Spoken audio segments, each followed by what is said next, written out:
Oke, ya jadi untuk pertemuan pertama hari ini kita akan coba bahas dari mulai awal lagi, dari konsep dasar, kemudian ada materi mengenai persamaan dasar akuntansi. Ya. Nah, berikut ya, ini topik-topik pembahasan yang akan kita coba pelajari. Yang pertama itu kita harus mengenal dulu nih apa itu akuntansi. Kemudian yang kedua itu ada materi mengenai transaksi keuangan. Lalu yang ketiga itu ada akun dalam akuntansi. Nah, yang keempat yang paling intinya yaitu persamaan dasar akuntansi. Dan yang kelima yang gak kalah pentingnya itu mengenai analisis transaksi keuangan. Nah, jadi ya sebelum kita lebih jauh lagi belajar mengenai jurnal, debit kredit, ya, terus juga mengenai laporan keuangan, kita harus paham dulu nih apa sih gitu ya yang dimaksud dengan akuntansi.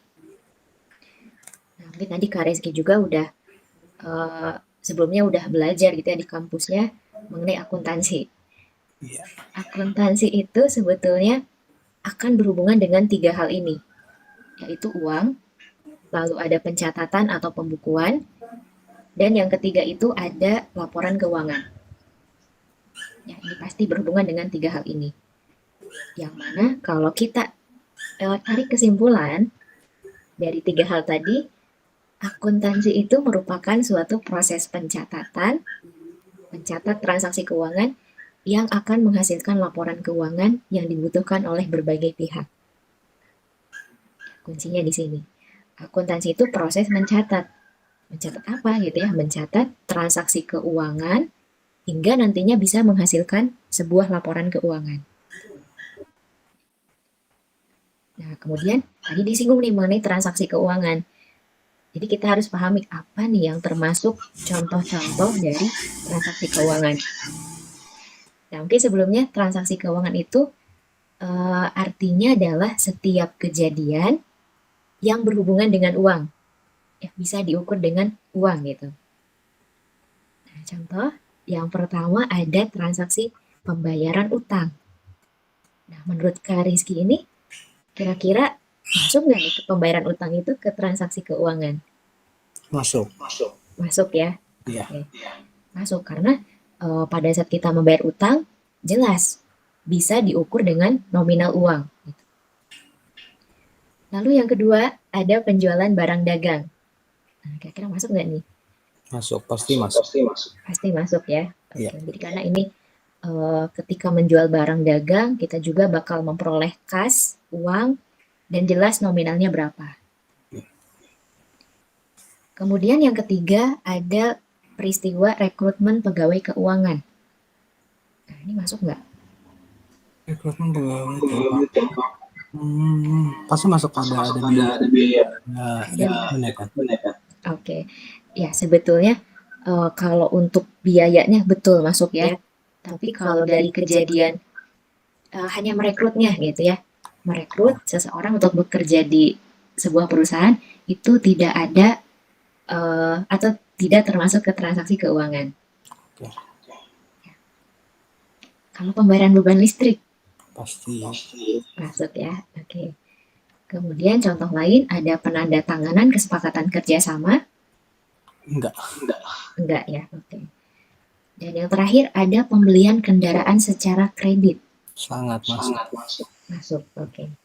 Itu ya. Jadi dari keenam contoh tadi kita bisa menyimpulkan bahwa transaksi keuangan ini merupakan setiap kegiatan ya atau setiap peristiwa yang dapat diukur dengan uang dan menyebabkan perubahan pada hartanya, kemudian pada utangnya dan juga pada modal perusahaan. Oke, ini ya jadi sebelumnya kita harus benar-benar pahami atau bisa membedakan mana yang termasuk transaksi keuangan dan mana yang bukan. Ya, karena ini langkah awal sebelum kita membuat siklus-siklus berikutnya. Nah, kemudian ya di sini ada siklus akuntansi yang mana tadi di awal juga sempat disinggung bahwa akuntansi itu merupakan proses mencatat ya hingga nanti bisa menghasilkan sebuah laporan keuangan. Nah, cuman tahapan sebelum kita bisa menghasilkan laporan keuangan itu ada beberapa hal dulu yang harus kita kerjakan. Ya, yang pertama, mulai dari transaksi keuangan, akan kita buatkan jurnal, dari jurnal nanti dibikin buku besar, neraca saldo gitu ya, jurnal penyesuaian. Nah, baru setelah itu bisa dibuatkan laporan keuangan, jurnal penutup, neraca saldo setelah penutup, dan berikutnya adalah jurnal pembalik. Oke, ini untuk materi-materi ini pasti akan kita bahas ya. Jurnal itu apa, buku besar itu bikinnya kayak gimana. Cuman mungkin sebelum masuk ke sini, kita akan coba perdalam dulu materi mengenai persamaan dasar akuntansi. Oke, tapi mungkin sebelum ke sana juga kita harus pahami pengertian akun.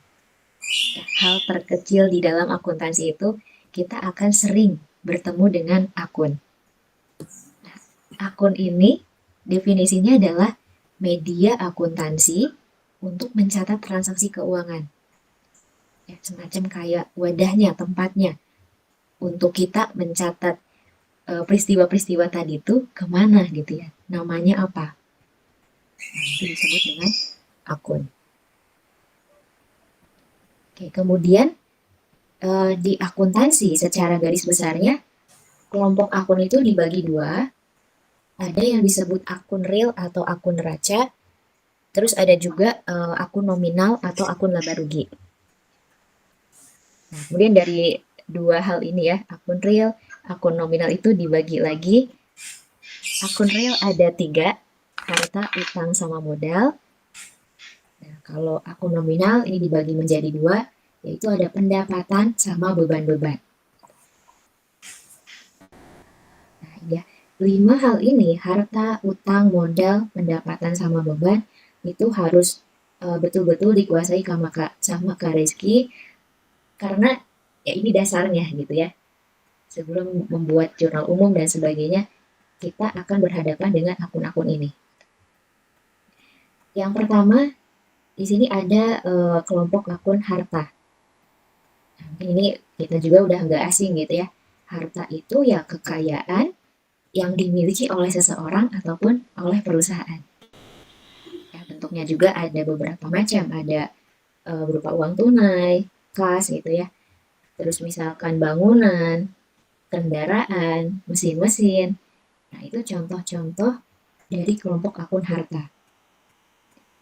Kemudian untuk yang kedua, ada kelompok utang. Nah, utang juga pasti kita udah nggak asing ya, apa itu utang. Utang itu ya kewajiban yang harus kita bayarkan. Ya, atau kewajiban yang harus dibayar oleh perusahaan kepada pihak tertentu. Nah, contohnya juga ada beberapa macam. Nanti di slide berikutnya akan dibahas ya. Ada utang usaha, utang gaji, kemudian utang bank, dan sebagainya.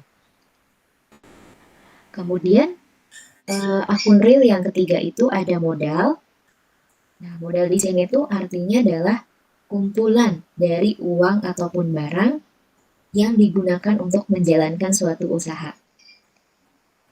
Ya, contohnya nih, misalkan Kak Rizky mau membuat atau membuka sebuah usaha, pasti membutuhkan yang namanya modal.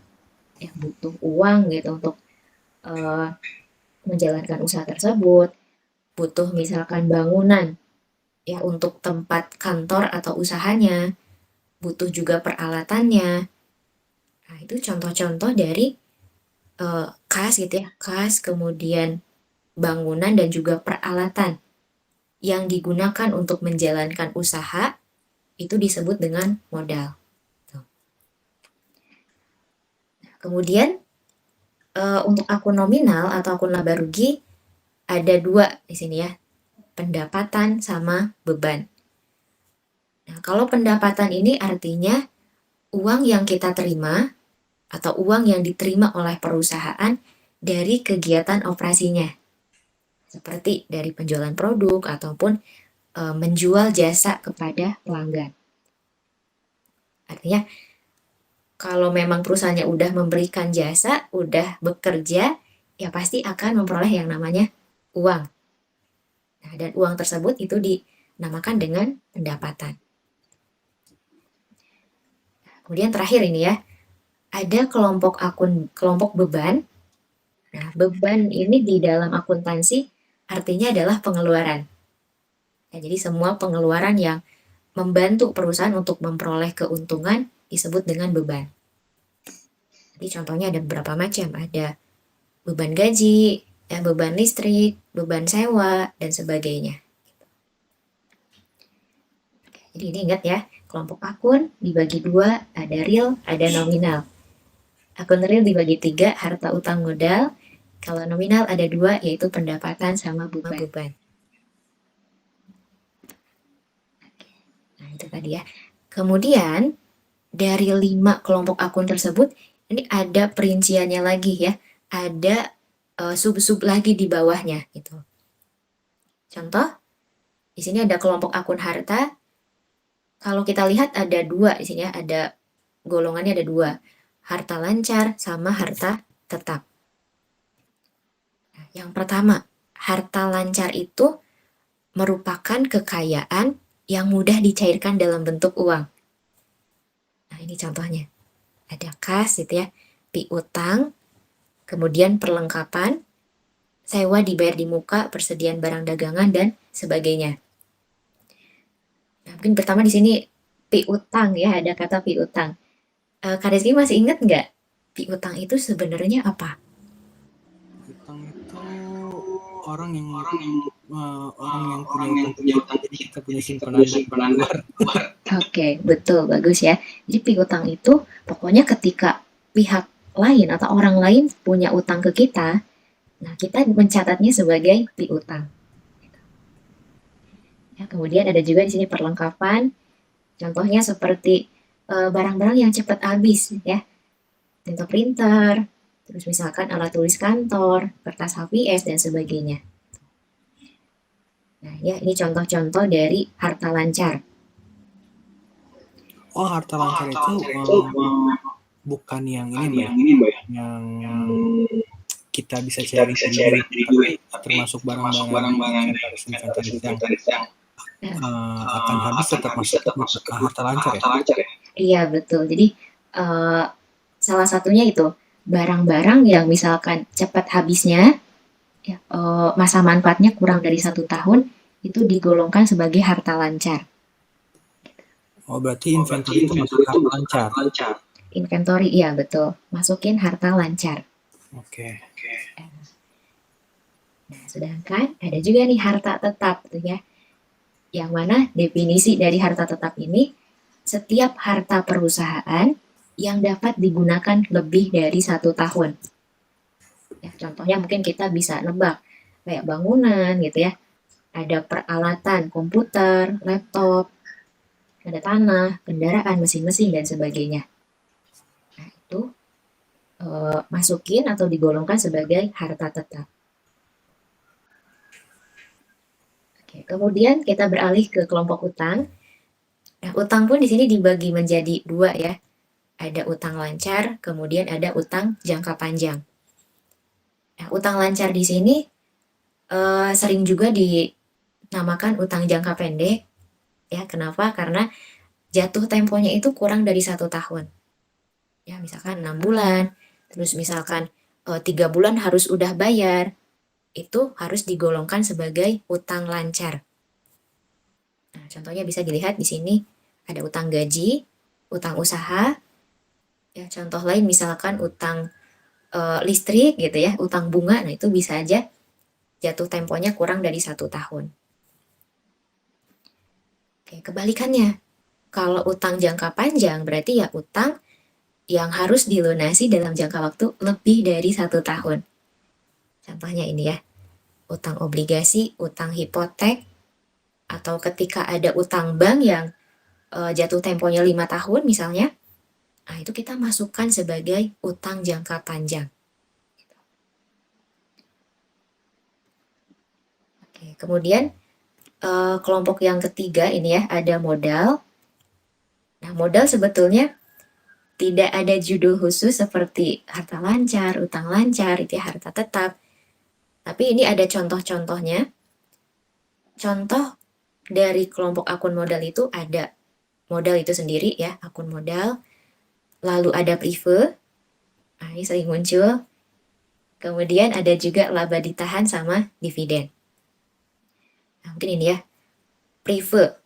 Prefer itu ketika ada seorang pemilik, dia ngambil uang untuk keperluan dia pribadi.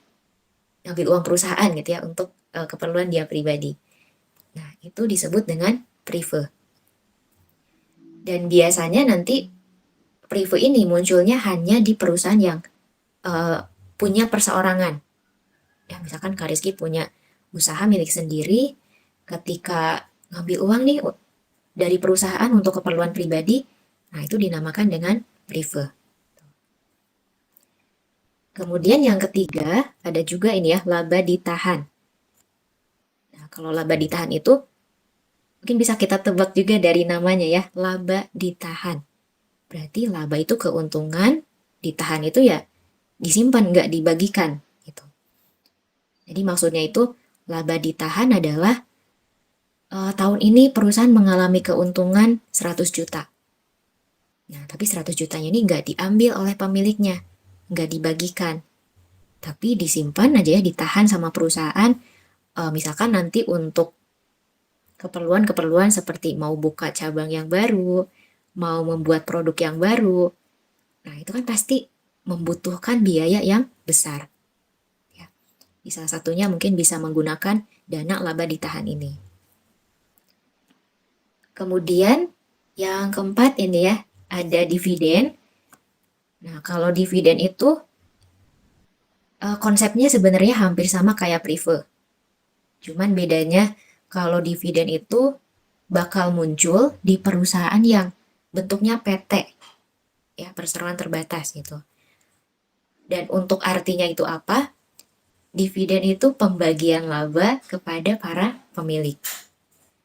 Nah, kita tahu bahwa nih perusahaan yang bentuknya PT itu modalnya kan terdiri atas saham-saham gitu ya. Jadi ya bisa jadi yang mempunyai saham itu ada beberapa orang. Nah, ketika kita membagikan laba nih kepada para pemilik saham tersebut, nah itu disebut dengan dividen. Oke, itu ya, itu untuk modal. Lalu yang keempat ada kelompok akun pendapatan. Nah, bisa dilihat di sini ada dua golongan, ada pendapatan usaha, ada pendapatan di luar usaha. Kalau yang pertama, pendapatan usaha itu artinya adalah pendapatan yang diperoleh dari hasil kegiatan operasional perusahaan. Maksudnya apa sih? Ini maksudnya itu ketika ada sebuah perusahaan bengkel misalnya ya, kegiatan utama bengkel ya misalnya memperbaiki kendaraan. Nah itu salah satu pendapatan utamanya gitu ya dari memperbaiki kendaraan. Jadi ketika perusahaan dapat uang atas memperbaiki kendaraan tersebut, nah itu akan dimasukkan sebagai pendapatan usaha. Berasal dari kegiatan utama perusahaannya. Nah, tapi ini ceritanya kalau nanti si bengkel ini punya usaha sampingan, selain dari memperbaiki kendaraan, misalnya menyewakan juga kendaraan gitu ya, atau menyewakan sebuah bangunan yang kosong. Nah, itu uangnya itu nanti jangan dikelompokkan sebagai pendapatan usaha, tapi masukkan sebagai pendapatan di luar usaha. Gitu. Ya, kenapa? Karena ya sewa tersebut bukan kegiatan utamanya. Kegiatan utamanya itu cuman memperbaiki kendaraan. Gitu. Ya, ini bisa dilihat di sini contoh dari pendapatan di luar usaha itu ada pendapatan bunga, ya ada juga pendapatan sewa. Oke, kemudian, nah ini yang terakhir ya ada kelompok beban.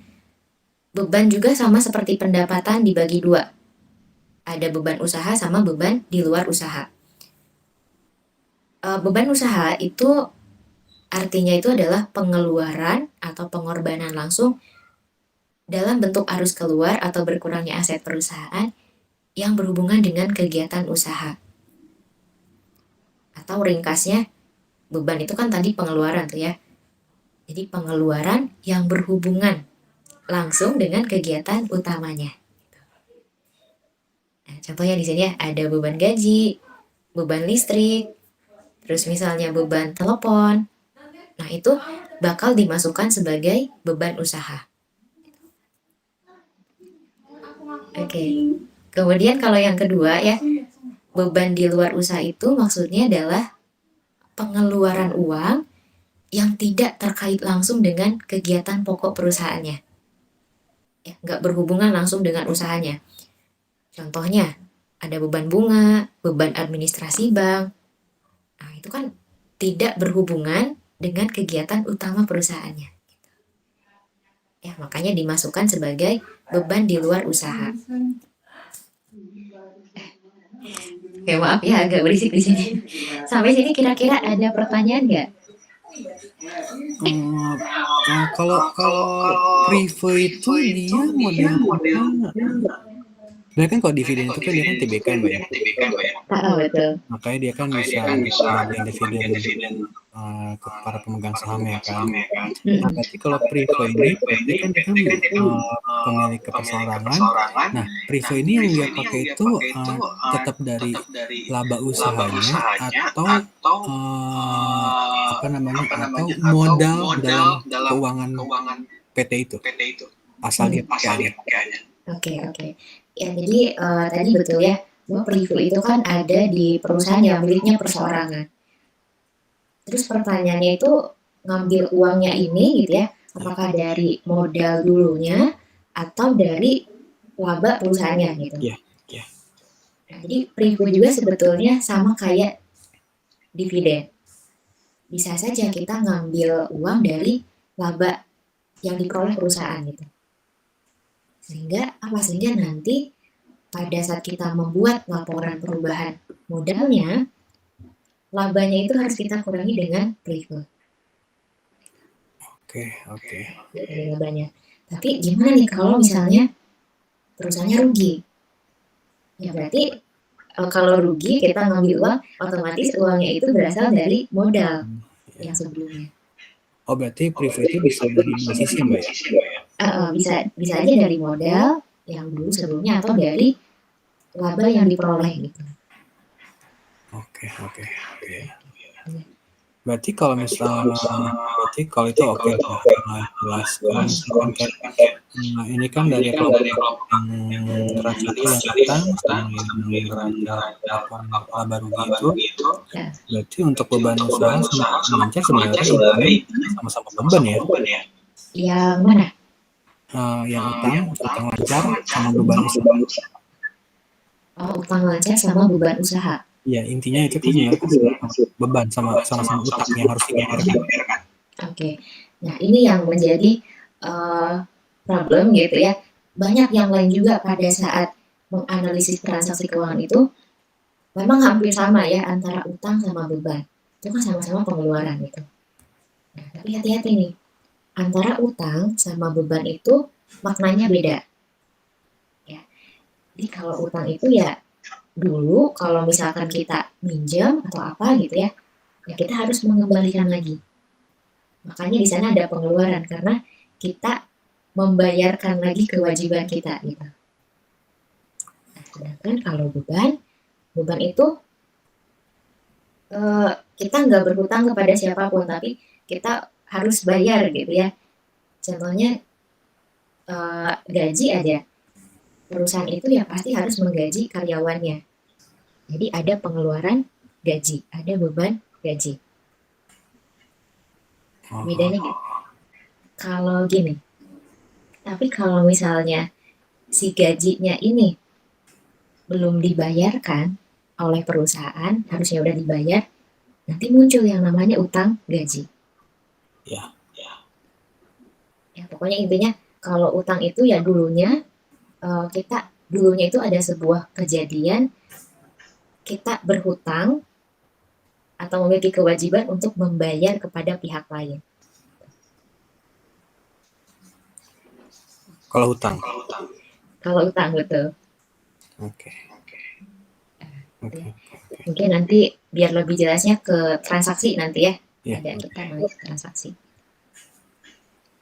Oke. Oke, ada lagi yang masih bingung di sini?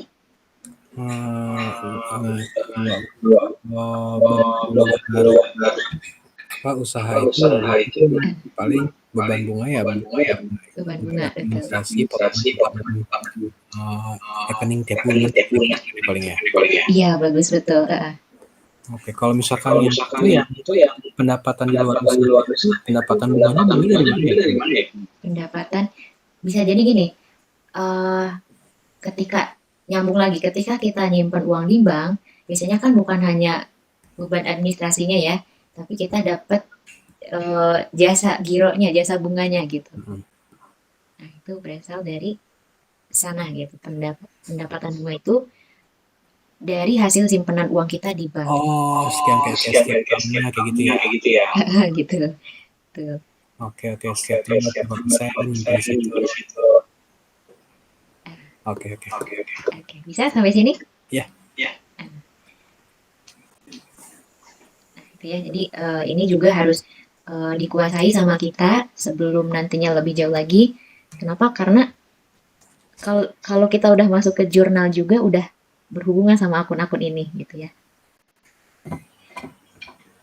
Jadi sekarang kita masuk nih ke materi yang intinya itu materi yang bisa dikatakan kuncinya. Ya, kita bisa menguasai jurnal dan sebagainya, harus paham dulu materi ini. Oke. Nah, sebelumnya ini ada sebuah ilustrasi ya. Katakanlah ada perusahaan A. Nah, pasti perusahaan A ini mereka punya kekayaan-kekayaan, ya punya harta-hartanya gitu. Terus kita bakal coba telusuri, ini hartanya dapat dari mana sih? Gitu ya. Contoh nih. Ketika setelah kita telusuri, perusahaan A ini dia punya uang kas sebesar 300 juta, lalu punya kendaraan yang harganya 150 juta, punya juga komputer yang harganya 10 juta. Nah, bayangkan harta-harta ini, ya kas, kendaraan, dan juga komputer, nggak mungkin tiba-tiba muncul aja di perusahaan. Ya jatuh, nggak mungkin itu. Jadi kita akan coba telusuri nih, uang ini dari mana sih sumbernya? Kendaraan ini ketika kita beli, itu sumber uangnya pakai dari mana? Apakah dari hasil minjem atau dari modal perusahaannya? Gitu. Ya, komputer juga sama, kita akan coba telusuri. Yang pertama, ternyata uang yang ada di perusahaan itu berasal dari modal sendiri. Ya, artinya ya ada pemilik yang menyetorkan uang pribadi dia untuk perusahaan. Dikatakanlah ini modal sendiri gitu ya, 300 juta. Sedangkan untuk kendaraan yang harganya 150 juta, ternyata membelinya itu pakai 2 sumber dana. Dari modal sendiri perusahaan 100 juta, sama dari utang ke toko A sebesar 50 juta. Nah, dan yang terakhir komputer harganya 10 juta, sama juga ya, kita ngutang ke toko A sebesar 10 juta. Oke, kalau kita perhatikan, yang bagian kiri, semua hartanya ini ketika kita jumlahkan, nilainya itu adalah 460 juta. Yang kanan pun demikian. Modal ditambah dengan semua utangnya itu nilainya 460 juta. Sama ya, balance gitu. Nah, jadi kesimpulannya apa? Kesimpulannya, semua harta yang dimiliki perusahaan itu akan sama nilainya dengan jumlah utang ditambah dengan modalnya. Atau kekayaan perusahaan itu akan sama dengan sumber dananya. Nah, mungkin inilah yang melatar belakangnya juga ya, kenapa kita mengenal ada rumus persamaan dasar akuntansi itu harta sama dengan utang ditambah modal. Karena ini, ya, jumlah harta perusahaannya akan sama tuh dengan utang plus modalnya. Oke, kemudian di salah satu kasus lain, semua harta perusahaan itu berasal dari pemilik atau modal sendiri. Kalau tadi kan ada juga dari ngutang ya ke toko A. Nah, kalau nantinya harta perusahaan kita membangun sebuah perusahaan pakai modal pribadi, ya maka hartanya sama dengan modalnya. Nggak ada utangnya gitu ya, harta sama dengan modal. Contoh, kamu mendirikan perusahaan salon dan menyerahkan uang pribadi untuk modal perusahaan sebesar 100 juta. Ya, kita udah mulai masuk analisis transaksi. Tipsnya, ketika kita membaca transaksi keuangan itu, posisikan diri kitanya sebagai perusahaan. Sudut pandang kita perusahaan. Ya, jangan sebagai kamunya. Berarti bagi perusahaan, ketika kamu menyerahkan uang untuk perusahaan, ya uang perusahaannya akan bertambah. Ya, atau hartanya bertambah. Karena kas itu kan tadi contoh harta ya. Nah, kalau sebelum-sebelumnya gitu. Hartanya bertambah 100 juta. Dan dari mana gitu ya uangnya ini? Dari si kamu atau dari si pemilik. Artinya ya berarti modal perusahaannya juga bertambah. Ya, hartanya bertambah 100 juta. Di samping itu modalnya juga bertambah 100 juta. Jadi seimbang, balance ya. Harta sama dengan modal, yaitu sama-sama 100 juta. Oke, kemudian, tapi kalau misalnya harta perusahaan itu berasal dari sumber dananya utang sama modal sendiri, maka rumusannya seperti di awal. Harta sama dengan utang ditambah modal. Ya, contoh kasusnya, kamu mendirikan perusahaan salon dan menyerahkan uang pribadi sebesar 75 juta serta meminjam ke bank 25 juta untuk modal awal perusahaan. Ya, ada dua nih. Kita baca yang pertama, pada saat menyerahkan uang pribadi untuk perusahaan, tadi ya hartanya bertambah berupa uang tunai, dan modalnya berarti bertambah juga 75 juta. Nah, kemudian serta meminjam katanya ya ke bank 25 juta. Nah, kita bayangkan nih, kalau kita meminjam uang ke bank, kita dapat uangnya. Otomatis hartanya bertambah lagi ya berupa kas 25 juta. Tapi di sisi lain, karena kita minjem ya kita jadinya punya utang. Ya, hartanya bertambah 25 juta, utangnya bertambah 25 juta. Kalau kita jumlahkan sama yang tadi 75 juta, berarti hartanya ada 100 juta, utangnya 25 juta, modalnya 75 juta. Kalau dijumlahkan sama hasilnya. Oke, itu ya konsepnya untuk persamaan dasar akuntansi. Nah, sekarang kita akan coba masuk ke analisis transaksi keuangan. Ya, di sini ada sebuah kejadian katanya Bapak Hasan menanamkan modal berupa uang tunai 5 juta. Nah, kira-kira nih menurut Kak Reski bakal masuk ke akun apa nih dari transaksi ini?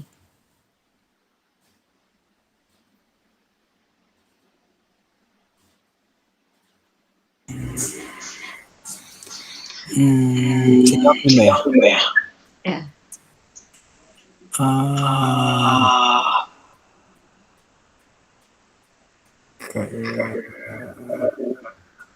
Sudut pandang kita sebagai perusahaan. Nah, ingat ya, jangan Bapak Hasan.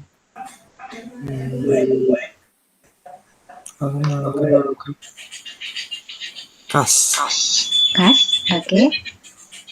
Kas 5 juta ya. Nah, bertambah atau berkurang nih kasnya? Kasnya nambah. Kasnya nambah, oke. Satu lagi, kira-kira apa? Apa Mbak? Satu lagi, kira-kira apa nih selain Modal. Modal. Modalnya bertambah atau berkurang? Modalnya nambah. Modalnya juga bertambah, tuh ya. Oke, jadi dari transaksi nomor 1, ketika pokoknya ada seseorang yang menanamkan modal berupa uang untuk perusahaan, ya kita tambahkan. Bagi perusahaan uangnya akan bertambah, masukin ke kas, dan modalnya juga bertambah gitu ya. Modal untuk menjalankan usahanya juga bertambah 5 juta. Oke, kemudian yang kedua, perusahaan katanya memperoleh pinjaman uang dari bank 3 juta. Nah, boleh dianalisis kira-kira masuk ke mana?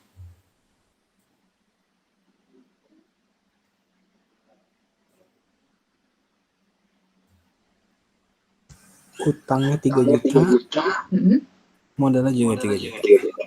Utangnya 3 juta, modalnya. Oke. Di sini masukinnya ke kas sama utang. Oh, dia nggak nambahin Mbak modalnya, Mbak? Modalnya enggak, betul. Tapi masukinnya ke utang sama kas. Ya, kalau misalnya tadi uangnya dari pemilik, nah baru kasnya bertambah, modalnya bertambah. Oh, oke. Gitu ya. Ini untuk yang kedua.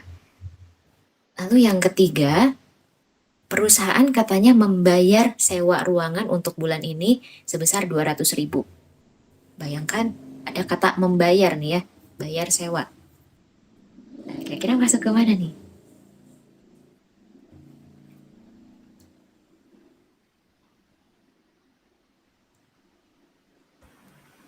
Hutang Uh, 200.000, terus kasnya juga berkurang.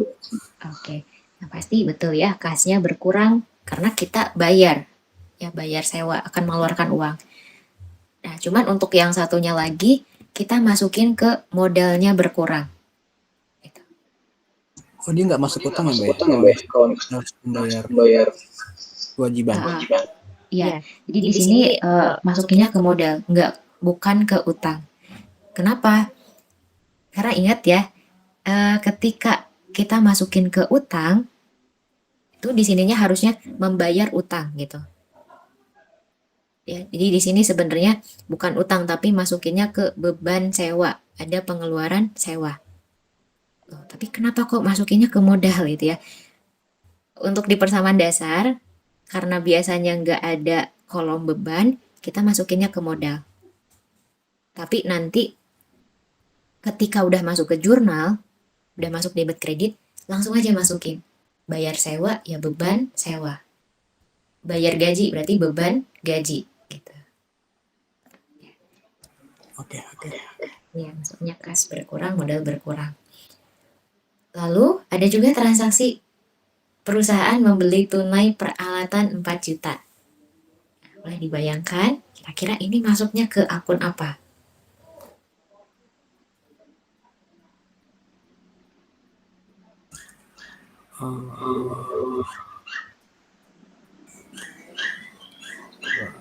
Peralatan. Oke, betul, peralatan. Peralatan juta, terus kas 4 juta. Oke, kasnya berkurang bertambah? Kasnya berkurang. Kasnya berkurang, oke, betul ya. Jadi di sini udah jelas juga, kalau kita beli sesuatu secara tunai, berarti langsung mengeluarkan uang. Ya, kasnya berkurang, dan di satu sisi, kita jadi punya peralatan. Ya, atau dengan kata lain, peralatannya nambah 4 juta. Gitu. Oke, kemudian transaksi berikutnya itu, perusahaan menerima pendapatan jasa 2.500.000. Kira-kira masuk ke mana nih? Masuk ke kas 2.500.000, modalnya juga 2 juta. Oke, betul ya, bagus. Jadi ketika kita menerima pendapatan, perusahaan menerima pendapatan, ya akan mendapatkan kas, ya kasnya bertambah. Dan di satu sisi berarti modal perusahaannya juga akan semakin bertambah. Beda dengan sebelumnya ya, kalau pengeluaran akan mengurangi modal, tapi kalau pendapatan akan menambah modal. Oke, kemudian dibayar gaji karyawan 225.000. Nah, masuk ke mana nih?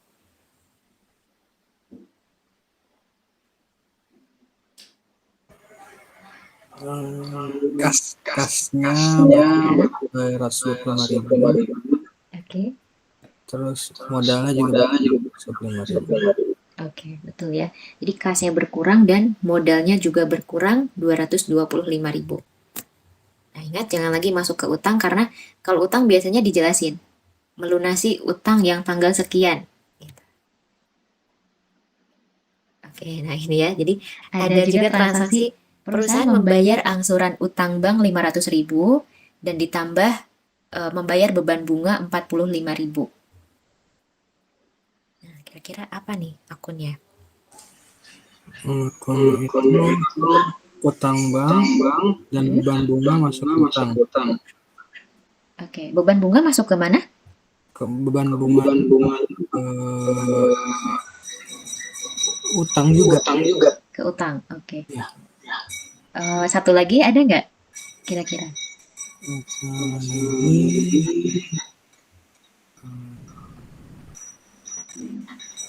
Bayar nih. Kas, oke, betul. Ini kasnya berkurang ya berarti karena kita membayar, jumlahin aja. Kita bayar utang ditambah, biasanya kalau utang kan ada juga bunganya tuh ya. Jadi kita tambahin aja 545.000. Nah, kemudian karena ini udah dijelasin kita bayar utang. Berarti harus kita kurangi utangnya gitu ya. Utangnya 500.000. Nah, sedangkan tadi untuk bunganya itu masukinnya ke modal. Ya, pokoknya kalau ada pengeluaran-pengeluaran, beban-beban gitu ya, beban bunga, beban gaji, beban sewa, kita masukinnya ke modal untuk sementara. Ya, di kas yang berkurang. Kecuali kalau di jurnal ya, Gimana kan? Kecuali kalau udah di jurnal. Betul. Kecuali kalau udah di jurnal, masukin ke akun dia sendiri, beban bunga. Gitu. Oke. Nah, kemudian ada juga transaksi Tuan Hasan mengambil uang untuk keperluan pribadi 250.000. Nah, tadi apa nih? Ngambil uang untuk keperluan pribadi. Pribe, ya betul. Pengaruhnya kemana? Kasnya berkurang. Oke, betul, bagus. Jadi kasnya berkurang, kita ambil ada prive tadi ya, maka modalnya juga berkurang.